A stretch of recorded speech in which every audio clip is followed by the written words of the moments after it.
Hello, welcome back to the channel, folks. I'm going to be working on the Volvo480. It's been a while since we've got anywhere. Now I've got an exciting package that has arrived that I'm going to show you in a second, which is going to help get on with the rear axle, but we're also going to take a look and we're going to tackle the timing belt. Now I'm probably not going to show the entire process because I'm just doing this for the first time myself, so we'll have to see how it goes. It's not going to be a how-to, it's going to be more what problems I hit and just to see what happens. So let's continue.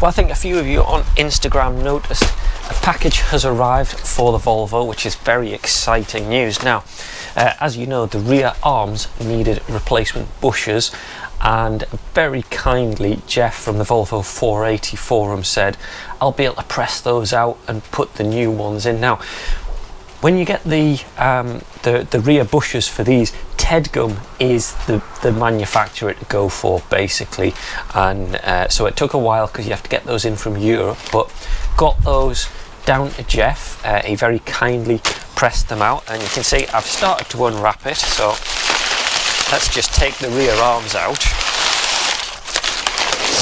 Let's take a look. Well, this is not what I was expecting. That is amazing. You can see he's done an amazing job on them. Actually, I didn't expect him to spend that much time and get these looking like factory. That's incredible. Thank you so much, Jeff. Really appreciate that. I was expecting him just to press out and put in the new bushes, which are in there and looking amazing, but he's also refurbed the whole arm and they look factory. That is amazing. So they're going to look great because, as well, if you remember, I've undersealed all of the back, and it's a great match actually. So the back is going to look fantastic. So that's really good news. So I think that's the job to do, to get the rear axle back together. Let me get the other one unboxed. I'm going to be careful where I put them down because I do not want to scratch or damage this amazing coating that's on it. Looks great. So thank you very much, and let's get these installed, shall we? Trying to remember how all of this goes together is part of the trick. So obviously our arms go in from here back onto the axle. That's our new handbrake cable, actually, with the clip that goes round it and attaches to those arms. So I'll put that on before I forget. Oh, it's a bit tight. So that goes on there. You can see I've covered them in plastic just to make sure that they're not getting too damaged. I also need to work on the brake pipes because I need to check where the brake pipes come along and then go to the adapter that then connects onto the brake calipers. So it's a bit of discovery this today. I'm also going to need to replace, obviously, the temporary bolts and things that I put in. If you remember, I just used temporary bolts to hold all of this together. So what I'm going to do is get the arm attached properly, and then we can change those parts, get the sensors in, get all of this reattached, really. Well, that took me a lot longer than I expected, getting together all of the parts. We've got a few of the bits. So we've got our arms over there. New spring. Luckily the old cups are fine, the rubber, those are quite difficult to get hold of. Got a teeny little torsion arm shock absorber. So I think what we can do is get a jack underneath, get this roughly into place, and then start to line up all of the different components.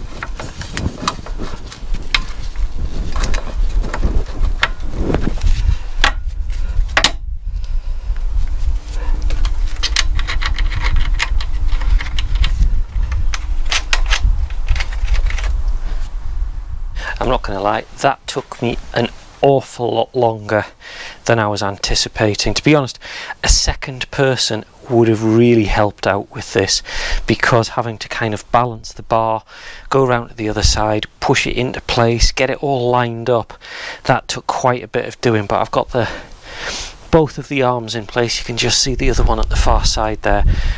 And I've got the bolts in. They're not tight yet. I'll tighten them up a little bit later on. Can clip the handbrake cables in, and then what I'm going to do is jack the middle bar up and then attach the main torsion bar across the top there. Actually, maybe get the springs in place first. Yeah, maybe get the springs in place so that they're all lined up, because I should imagine once I start to get this into place, the springs will get harder to push in. So I think let's get the springs in, at least in place.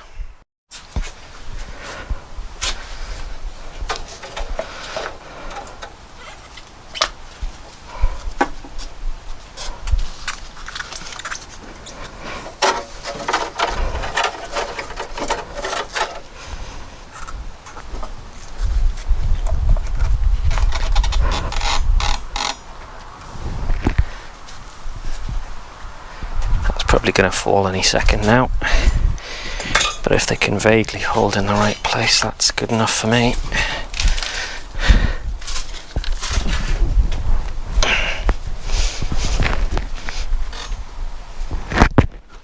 That one on there like that. Yeah, I thought that was going to happen. So again, this is going to be a bit of a balancing act. I think I'll get the jack up and a little bit higher first. Oh, sorry. Microphone's fallen off, so you probably didn't hear me there. Yeah, I'm going to get the jack lifted up so it's closer to where the springs would be held in place with the two cups. Otherwise they're just going to keep falling off like this, I think.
again slightly thwarted by my one person action.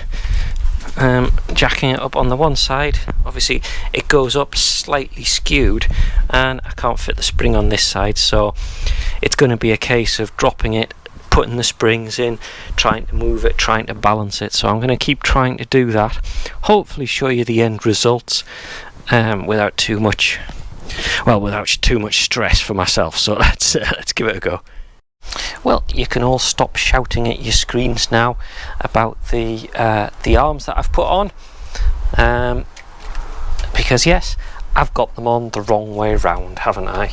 Because if you look at the bottom here, this huge hole here is what should take the shock absorber. Now if you look at the shock absorber bolts rattle around like that. However, if you look at this bolt hole, oh look, that's perfect. So I've got the arms on the wrong way around because I was too excited to put them in and I didn't pay attention to which way around they should be. So what I'm going to do is I'm going to keep the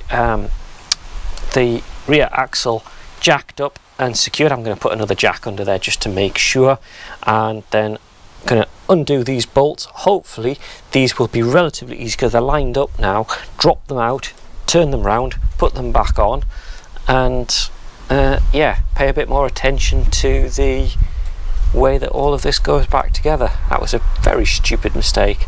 It slowed me down a bit. The answer as to whether it's easier to undo them and swap them round, the answer is yes.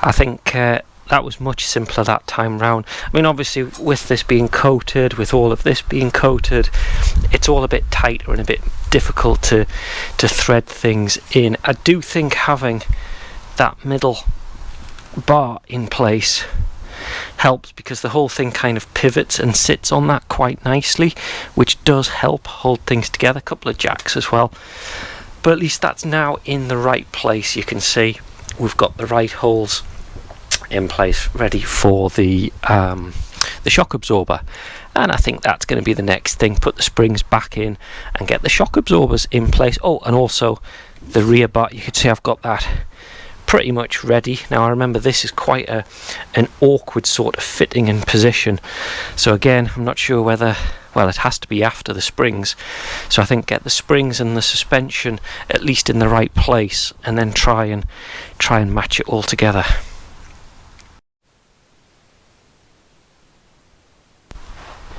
To get the shock absorber on and in place, that should be straightforward, and the spring as well. So I'm going to get the top of the shock absorber attached because then I can use the jack to lift it up. And actually I'm going to come on to a little bit of a pet hate or a grumble that I've got, which is when you buy a shock absorber like this, you just get the shock absorber. You don't get the dust cover, which is quite important. It's actually checked on the MOT. If your dust cover's not in place properly, obviously bits and pieces can get into the sliding part of the piston, and I can't remember if it's a fail or an advisory, so you always have to buy these. Now the problem I've always got with them is you can very, very rarely get the exact match for what you want. So these are some that I've picked that look about right, but they're never quite right. They're never exactly going to fit. I'm looking at these, I don't think these are going to work right at all, to be honest, because you generally can't match them up perfectly. But actually, bizarrely, in a twist of irony here, the shock absorbers I've got are they're not the kind of thin piston at the top end, a little bit like on the Corsa. So actually I don't need the covers on the rear of this one, so I'll take that bit back. I shouldn't probably have said that bit, but it still stands that you never get the right ones with them, and it seems difficult to match the right ones up as well with each car. So I always do seem to struggle with that bit, but I'm glad to say that's that's not too much of an issue here. So we can just get the unit in place. It's a captive nut at the top of here, so it's relatively straightforward. Let me just check which bolt it is we're using. Yep, it's that one there.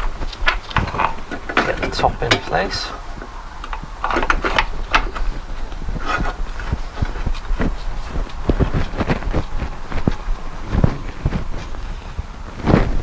And then you can see now the bottom does actually have a hole to line up with, which is a bonus. Let's get a nut and bolt in there and get this side in.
I've got them all around the right way.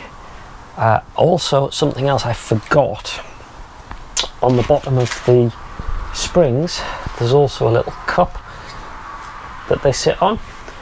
So I undid the shock absorber, gave a bit of room and put that on as well. And as you can see, I've managed to get all of the suspension components in place now. There's also, I did it off camera, but the anti-roll bar, which is just down the middle here, just bolts on, and then you've got these teeny tiny little anti-roll bar onto the chassis, and then you can see we've got the rear arms in place. The springs are nice and solid and it all feels really good actually. It just shows how complex the design of these Volvo 480 rear suspension systems are. This is a really complex setup. I mean, if you compare it to the Vauxhall Corsa, the Zafira, the other cars that I look after, they've got very, very simple rear arms. None of all of this, the additional tension and torsion. So it does give this car quite a bit of rigidity, and it should help with the performance really. It's keeping things really nice and solid and reactive back here. That's been quite an involved setup. It has taken quite a bit of work. If there was one bit of advice I'd give, don't do it on your own, have somebody else, because swapping between the sides, and the axle is really heavy, so working on that on your own is fairly tricky, but I think that's really good progress. I'm happy with that, and that means that the rear is getting a lot closer. All I need to do now, I've got dirt all over me from climbing underneath. We've got the brakes to put on, we've got the brake backing disc, the ABS sensor, but I think that's all good. That's not going to take too much work. So I think that and the other jobs at the front, which I mentioned earlier about the timing belt, I think that's going to be a job for another day. So I hope you join me next time. Pop a like down the bottom if you've enjoyed watching. If you want more content like this, pop a comment as well, and make sure you subscribe to the channel. I'll see you in the next video.